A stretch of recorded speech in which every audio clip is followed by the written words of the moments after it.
Subscribe करें और bell दबाएं ताकि कोई खबर रह न जाए।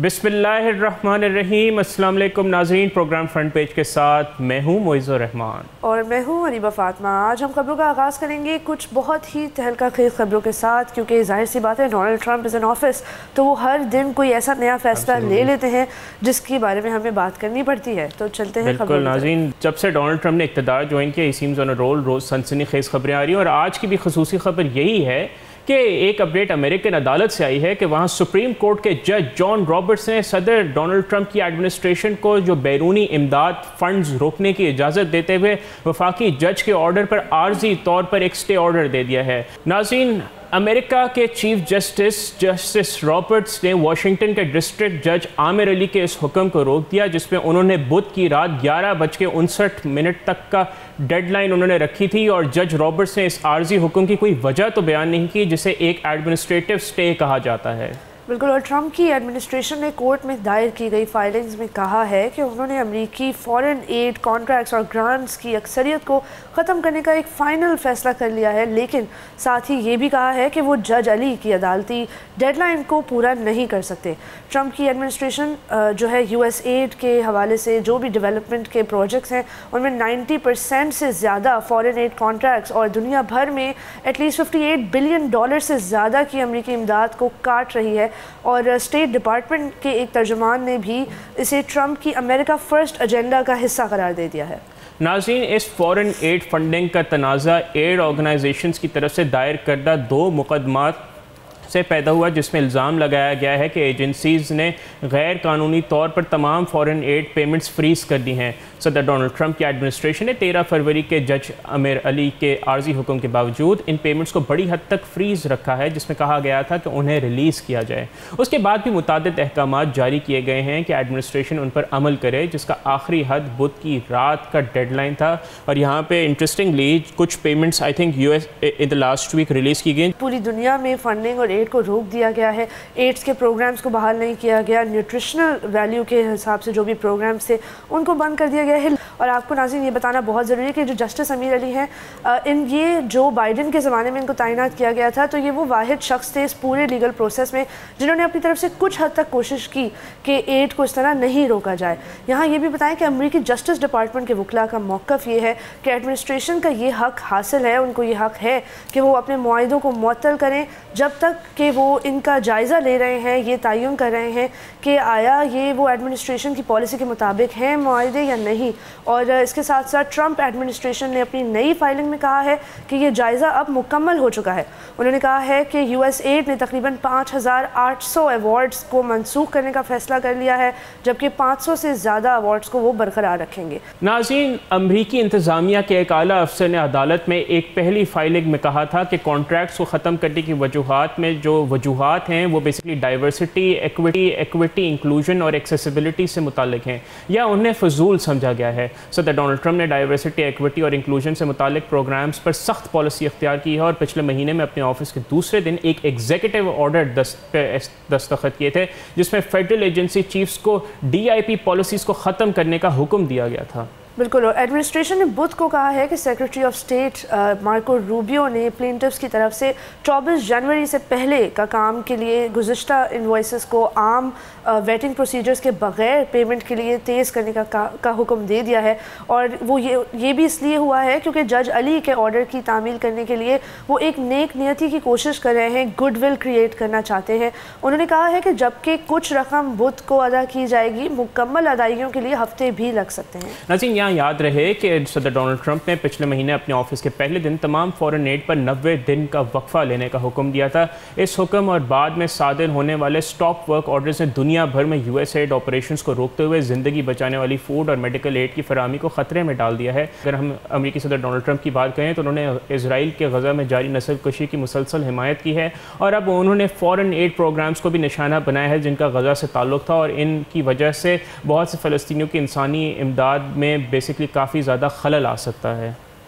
बिल्कुल दुरुस्त कहा मोइज़। और आपको याद होगा कि ट्रंप के पहले टर्म में भी वो इसराइल को अरबों डॉलर्स की मिलिट्री एड देने में पेश थे, जबकि फ़लस्तीनियों के लिए इमदाद मुकम्मल तौर पर बंद कर दी गई थी।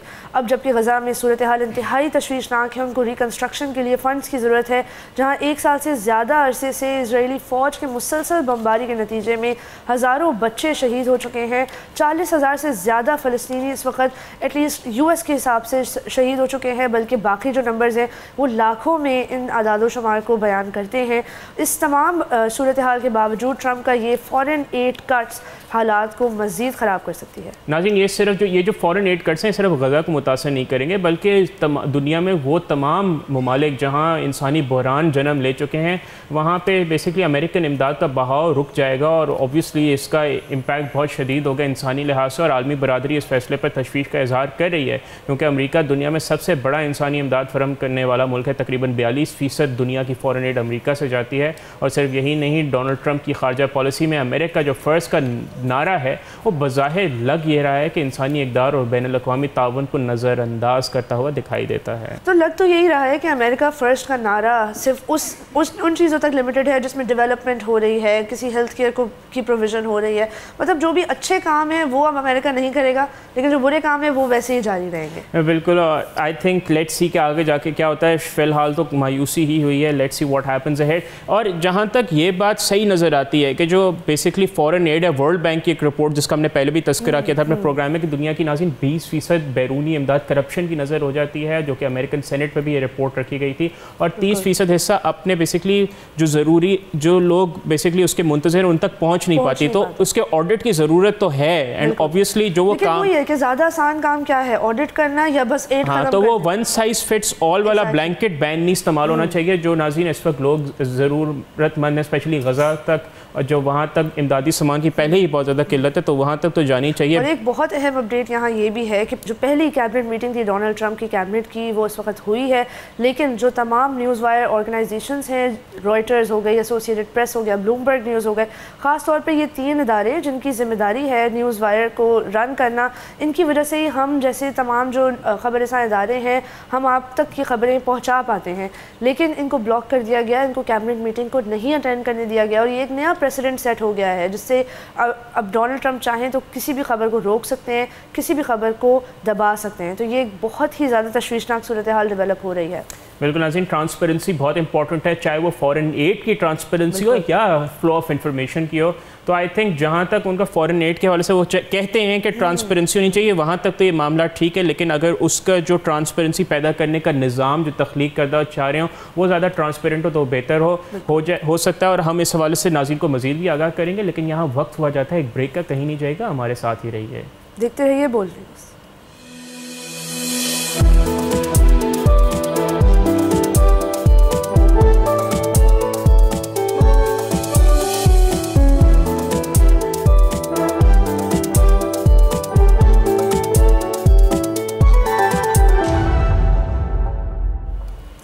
नाज़रीन welcome back to front page. अब बात करेंगे गोल्ड के बारे में। बिल्कुल नाज़रीन, इकोनॉमिक्स का यही कॉन्सेप्ट है पॉपुलर कल्चर में कि जब भी दुनिया में मईशत के हवाले से इस्तेहकाम मुतासर होता है तो लोग अपनी इन्वेस्टमेंट्स नॉर्मल कन्वेंशनल मार्केट से निकाल के कमोडिटीज़ जैसे गोल्ड सबसे सेफेस्ट कमोडिटी है या डॉलर, उसमें बेसिकली इन्वेस्ट करते हैं। और जब से सदर डोनाल्ड ट्रंप ने हल्फ उठाया तो उनके टैरिफ रिलेटेड डिसीजंस और जो उन्होंने EU के हवाले से उनकी एक गर्म रवैया रहा है, तो उसकी वजह से दुनिया में आलमी मार्केट में वैसे भी अनसर्टनिटी थी, ग्लोबल स्लो डाउन था।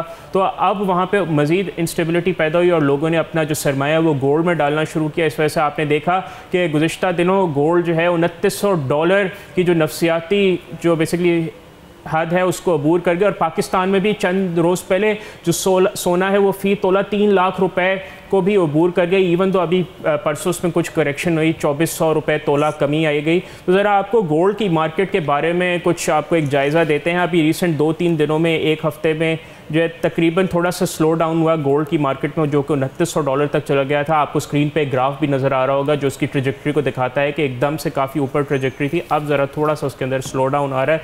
तो तकरीबन इस वक्त सोना जो है वो $2890 पर ट्रेड कर रहा है। एक हफ़्ते का लोएस्ट उसका है, और ऑब्वियसली उसकी वजह ये बताई जा रही है कि जो अमरीकी बॉन्ड यील्ड्स हैं या जो डॉलर है वो ज़रा थोड़ा मार्केट में स्ट्रेंथन हुआ है, तो उसकी वजह से थोड़ा सा प्रेशर आया है गोल्ड की कीमतों पे। क्योंकि जब भी डॉलर पे प्रेशर आता है या यूएस की जो बॉन्ड यील्ड्स हैं वो ज़रा थोड़ी कम होती हैं, तो जो सरमायाकार हैं उनके प्रॉफिटेबिलिटी उससे मुतासर होने का खदशा होती है, तो वो अपना सरमाया निकाल के गोल्ड में डाल देते हैं। क्योंकि ये आई थिंक हम सबको ये पता होगा, और हम सब आई थिंक सारी ज़िंदगी से यही सुनते आ रहे हैं कि जो सोने में इन्वेस्टमेंट होती है वो कभी भी नुकसान नहीं देती, उसमें नफ़ा ही नफ़ा होता है। इट इज़ द सेफेस्ट बेट।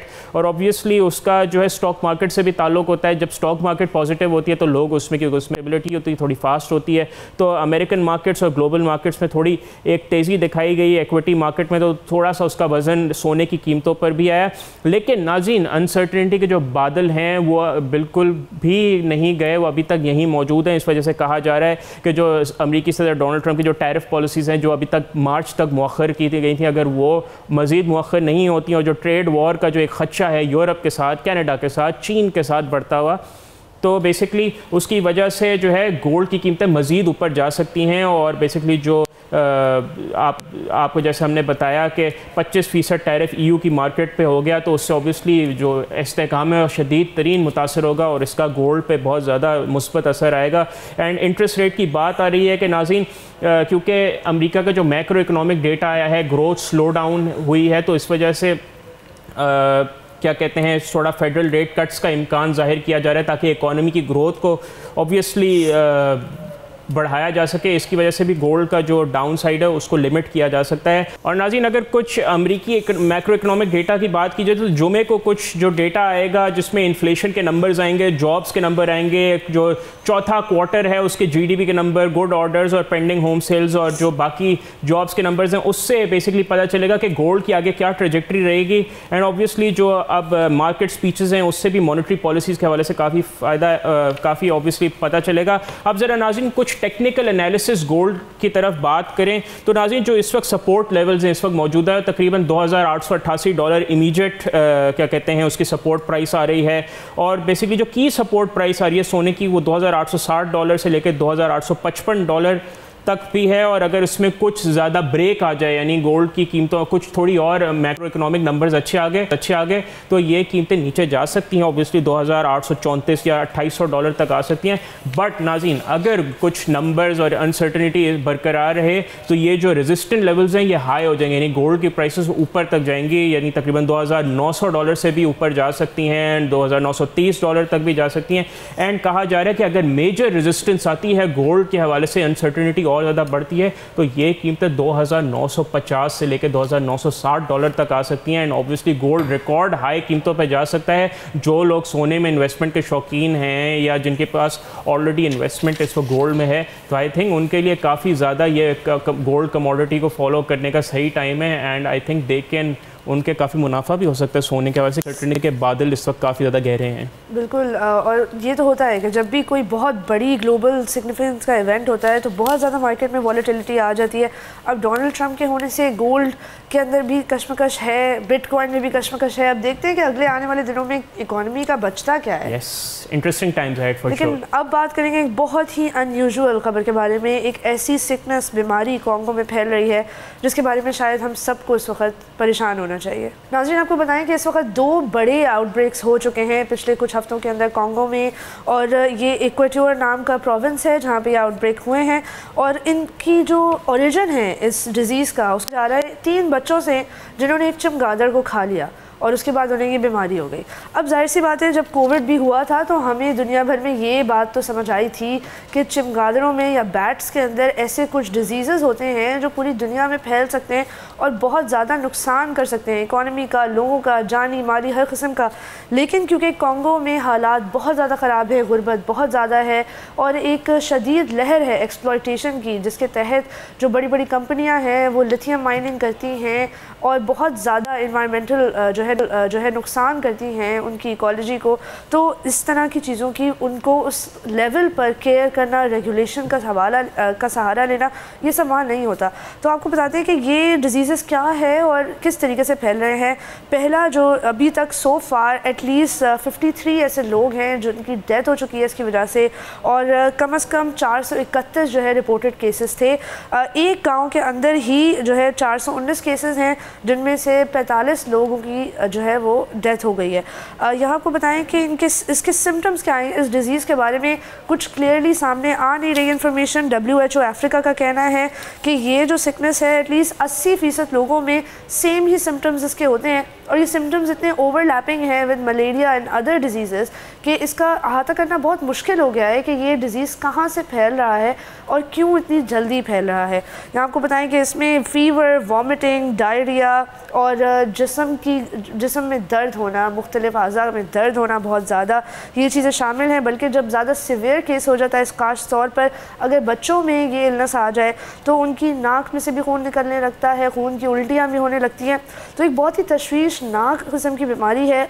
शुरू में कहा जा रहा था कि शायद ये इबोला या मार्बर्ग, जो ये दो डिजीज़ हैं जो पहले भी अफ्रीका से आ चुके हैं और पूरी दुनिया में फैले हैं, शायद ये इस वजह से हो रहा है। लेकिन अब इसके ऊपर एक फ़ाइनल वर्डिक्ट यही आया है WHO की तरफ से कि नहीं, ये इबोला या मार्बर्ग नहीं है, ये कोई नई बीमारी है।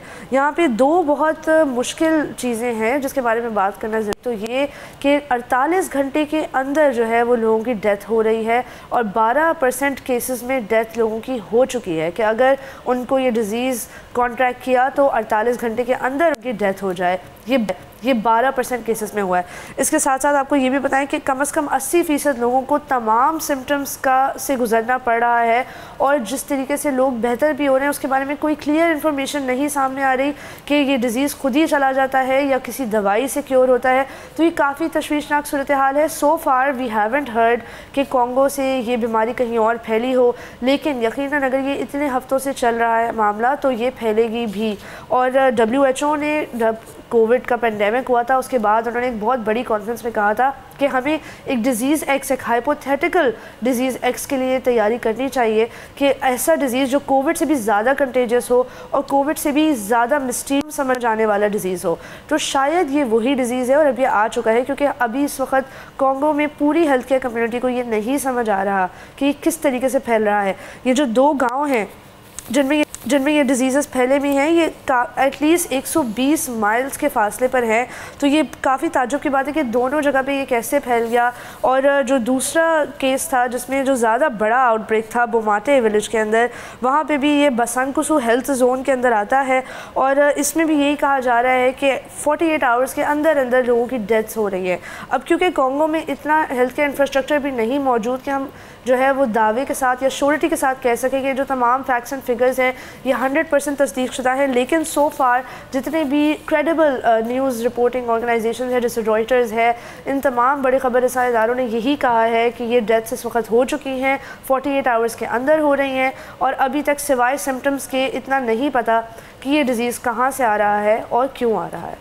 नाजरीन, it is a very dangerous development और जितना दुनिया फास्ट हो गई, जितना इंटरलिंक ट्रैवल फास्ट हो गया है, तो किसी भी बीमारी का स्प्रेड रोकना आई थिंक नामुमकिन है। चाहे अगर आप मंकी पॉक्स की ट्रेजेक्टरी देख रहे हैं, कोविड-19 की ट्रेजेक्टरी देख लें, जो बर्ड फ्लू आया था, तो नाज़रीन बीमारियों का फ्लो रोकने का एक ही तरीका है कि उनका क्योर निकाला जाए, ना कि उसको बिल्कुल इग्नोर कर दिया जाए। और ये बहुत ही ख़तरनाक और शिद्दत से आ रही है कि US8 ने अपने हाथ उठा लिए हैं। अफ्रीका में अब पता नहीं क्या होगा हेल्थ केयर के निज़ाम का, क्योंकि उनके अपना जो इंफ्रास्ट्रक्चर है, हुकूमती इंफ्रास्ट्रक्चर है, वो बिल्कुल ना होने के बराबर है। तो सो फार US8 के जैसे एडजेसेंट इदारे जो थे वही अपनी एड से और अपनी म्यूचुअल असिस्टेंस से जो है वो लोगों का ख्याल रख रहे थे। अब सूरत हाल बहुत ज़्यादा तशवीशनाक हो। बिल्कुल नाज़रीन, ये बहुत ज़्यादा परेशानी का एक मोमेंट है और ये अगर ये इसका वाइड स्प्रेड हो गया तो this can B catastrophic for the world. अभी तक दुनिया नाज़रीन कोविड-19 का जो बेसिकली डैमेज है अभी तक उसको सही तौर पे उससे निमट नहीं सकी। आज तक भी सप्लाई चेन के चैलेंजेस चले आ रहे हैं। अगर एक और इसी तरह का पेंडेमिक आता है तो this can be a very very big dent to the world. और नाज़रीन, हम इस हवाले से आपको मज़ीद भी आगाह करेंगे, लेकिन यहाँ हमारे प्रोग्राम का वक्त हो जाता है ख़त्म। आपसे इंशाल्लाह मुलाकात होगी अगले हफ्ते जब रमज़ान शुरू हो चुका होगा। तो इन एडवांस आप सब लोगों को रमज़ान की बहुत मुबारकबाद। अपना बहुत ख्याल रखिएगा और बोल न्यूज़ के सोशल मीडिया हैंडल्स पर अपना फीडबैक ज़रूर रिकॉर्ड करिएगा। खुदा हाफ़िज़।